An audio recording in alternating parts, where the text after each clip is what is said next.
This time, just like a question which is still resounding in my ears from the break, I will talk about a little bit the methods of meditation, which is fairly unusual.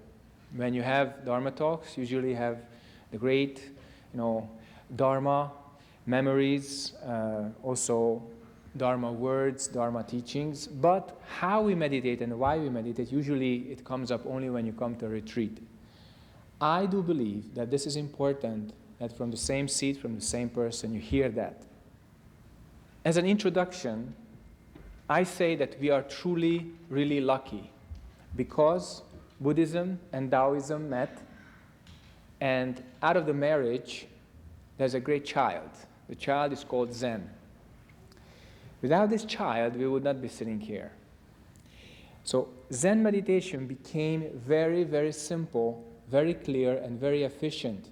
I would say best of both worlds. Okay? So when we talk about meditation, what is that? As the explanation goes, when you meditate, you return to the mind which is before thinking. You return to the mind which is before birth and death. Okay? Before appearance and disappearance. So if you have this just one sentence with you, a mind before thinking, which is the object of meditation, then you cannot really go wrong. Any formation in your mind, whether it's a sight or a sound, is impermanent. That's why in Zen, we do not use them. Okay? We do not use them as the objects of meditation. We use them sometimes as the tools of meditation. But that's not the objective, that's not the purpose. They are a means to an end. So basically, as we have body, speech, and mind, likewise, we do meditation and follow meditation methods that primarily work with the body, with the speech, and with the mind. And since we are in the Mahayana realm, the first is the body, which is bowing. Okay? So bowing is a very important kind of meditation, and Western people usually don't like it. First of all, why bow? Before whom? Don't I worship an idol if I do that, etc., etc. All these checking minds appear. So bowing is very interesting. As Zen Master Seung Sahn used to teach us, when you bow, you raise the Buddha above yourself. You leave your karma behind, and you and this universe become one. Okay? So bowing doesn't mean that you worship somebody separate. Okay? Over time I realized there is absolutely nothing wrong, and it's very natural to bow to somebody who is more respectable and more advanced and more accomplished than we are. Okay? So bowing to the Buddha, even as a historical person, at first culturally strange. But later on, it becomes second nature. And if you know that the internal work of the mind, when you bow, is really burning all your karma, just focusing on your breath, focusing on your question or mantra, we will deal with that later, and nothing else, then you and this Buddha become one. You and this world become one. That's the meaning of bows. Okay? Nothing else. Okay? So I spoke about the basic direction as attaining the mind which is beyond life and death, beyond birth and decay. And that's the primary objective of Zen meditation, nothing less. There are many, many reasons why you can meditate. But as I outlined in the 4 principles of Zen, why we meditate in Zen means we attain total liberation. Okay? Nothing less. So that's the body. But the body meditation does not stop with bowing. It's really done in temples or in Dharma rooms at home, outside temples also when you have a designated space for that.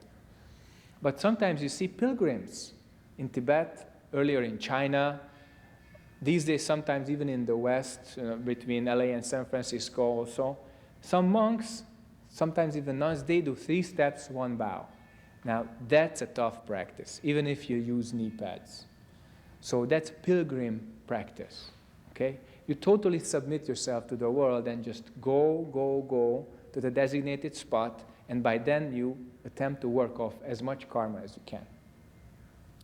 There are other meditation types with the mind, but they all have an object.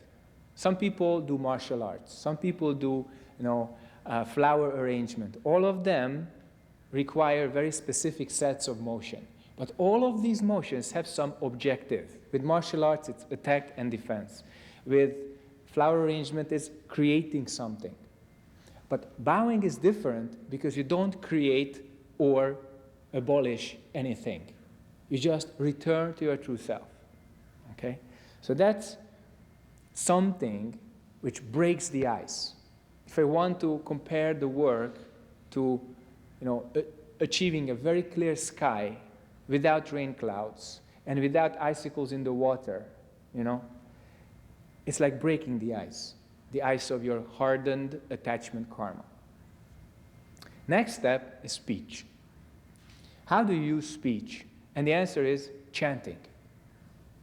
Chanting is very important.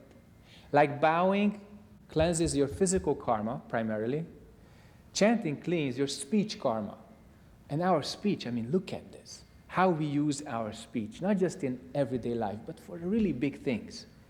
Tremendous. What you can do with this mouth and this tongue is sometimes horrendous. Likewise, you can do an equal amount of good if your speech is correct. You can bring people closer to enlightenment with speech, as well as poison their minds for generations, just with a few words.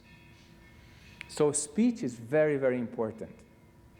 Use speech. That means use chanting. So when we chant, what do? First of all, our minds join. When we chant the same mantra, or just together, some yombul, our minds become one. That's number one important.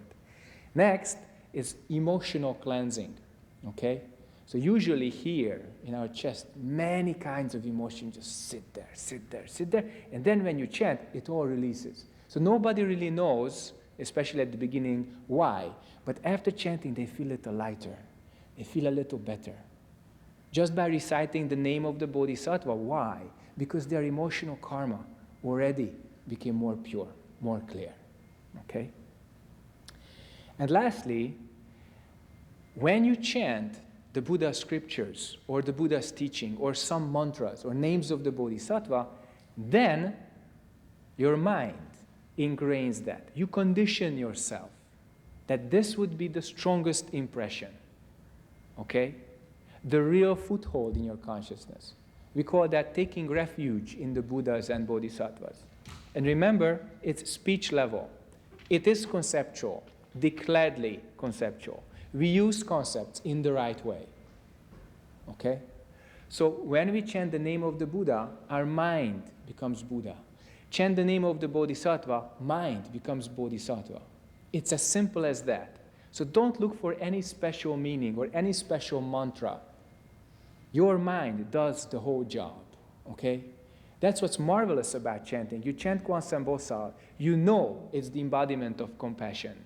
You take away your thinking and only keep Kwansen Bosal, then become Kwansen Bosal. It's as simple as that. Everybody here in this room already understands that our substance has no name and no form. That means, in this context, that you can transform into any name, any form. You want to become Kwansen Bosal? Remember 270 degrees. You become Kwansen Bosal. Okay?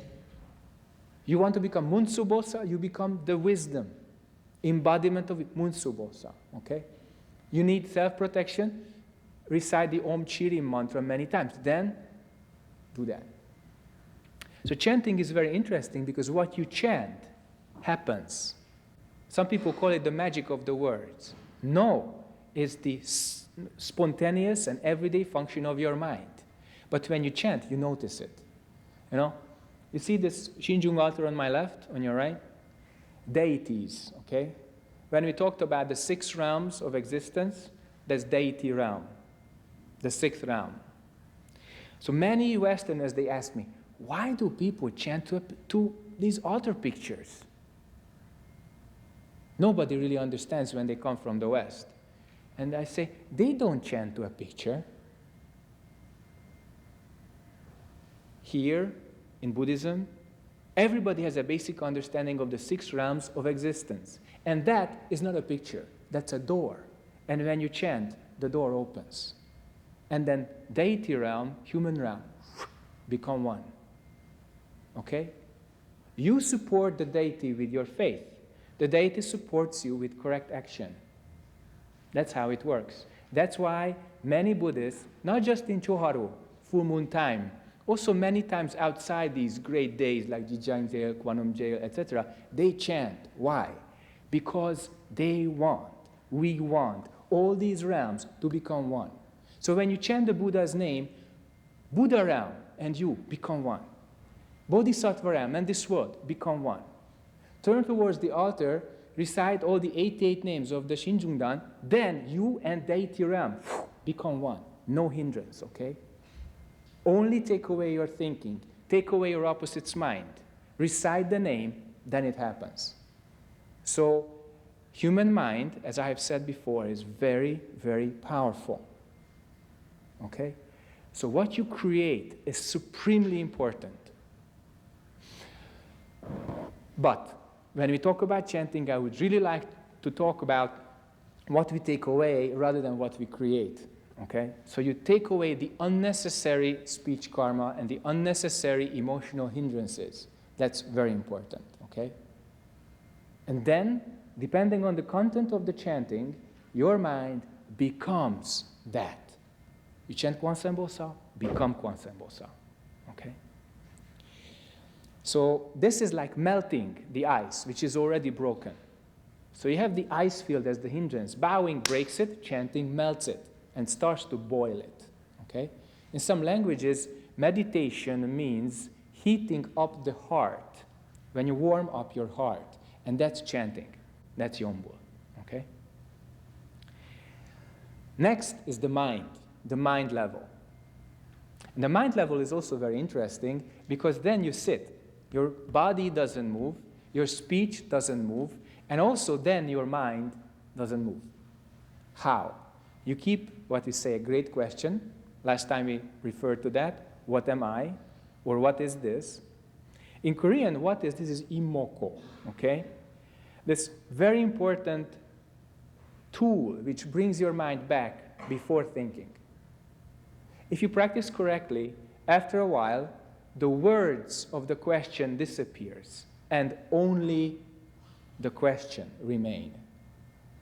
Now, if you think you understand this, then it's only a logical understanding.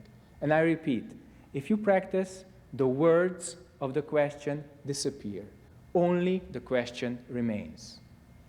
That means an infinite time, which is clear like space, clear like a mirror, perceiving everything as it is, moment to moment.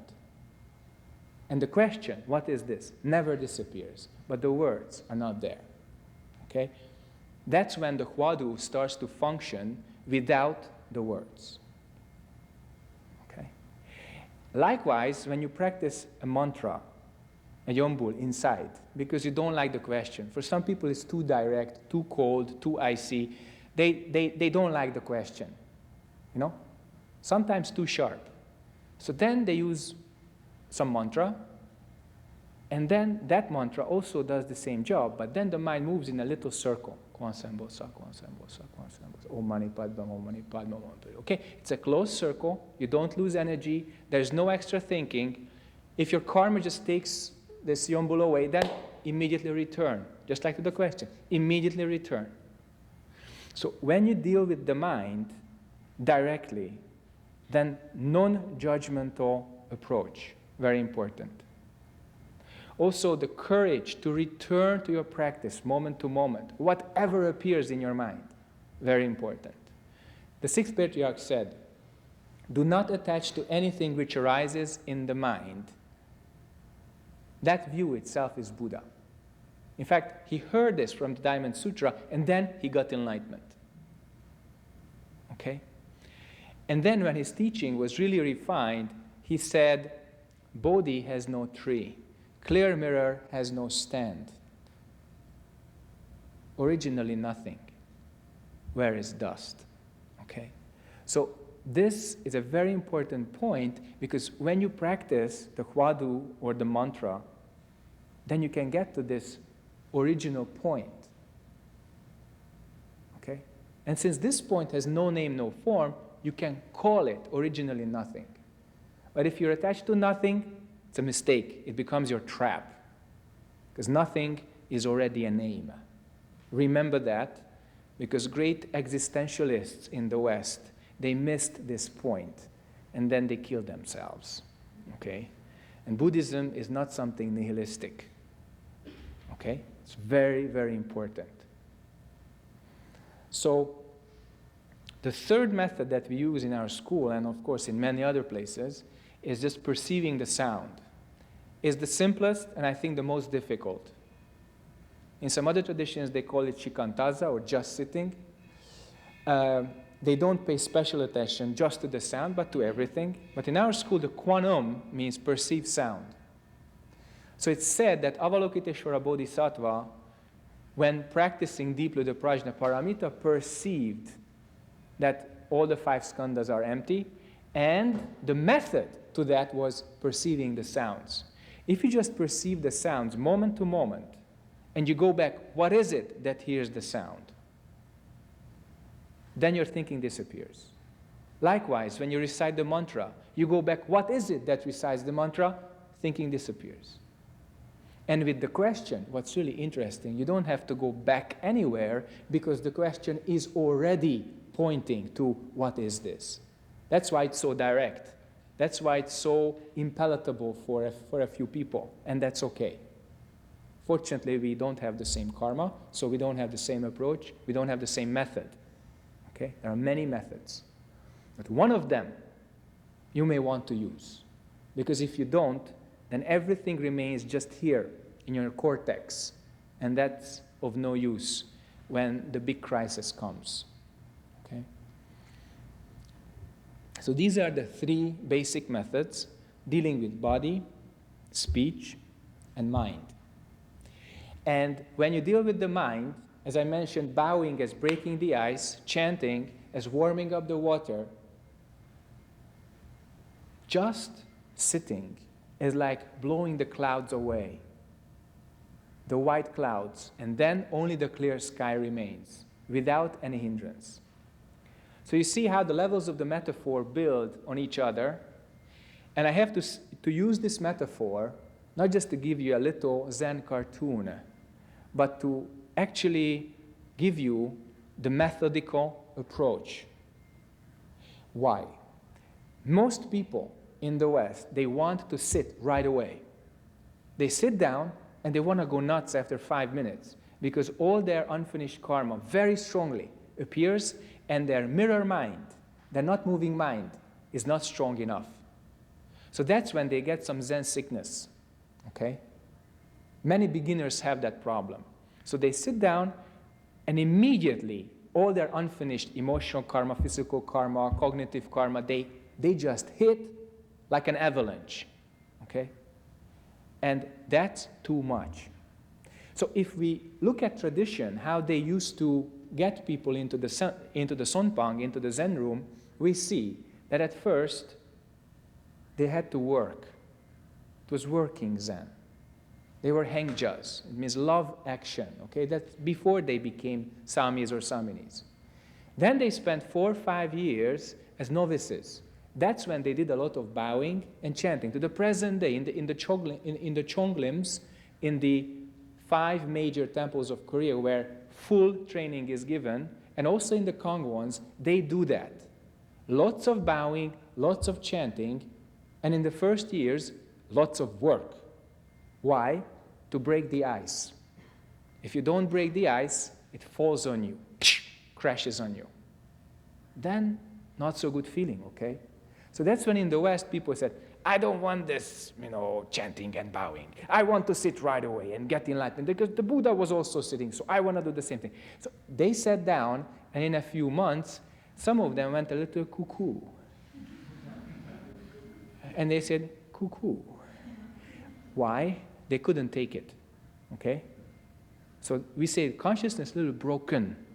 Broken because too much karma appeared and they couldn't absorb it, couldn't digest it, couldn't reflect it. Okay? That's a major problem. So tradition is not an accident. It's not just a spontaneous evolution of dinosaurs into humans. It's a very systematic approach to meditation. And we don't have to trust that right away. But when we have a problem, let's look at this 2,500 years of experience accumulated in the present schools, and we might want to use something which helps us. It doesn't mean that we become robots and we just blindly follow some words or some methods.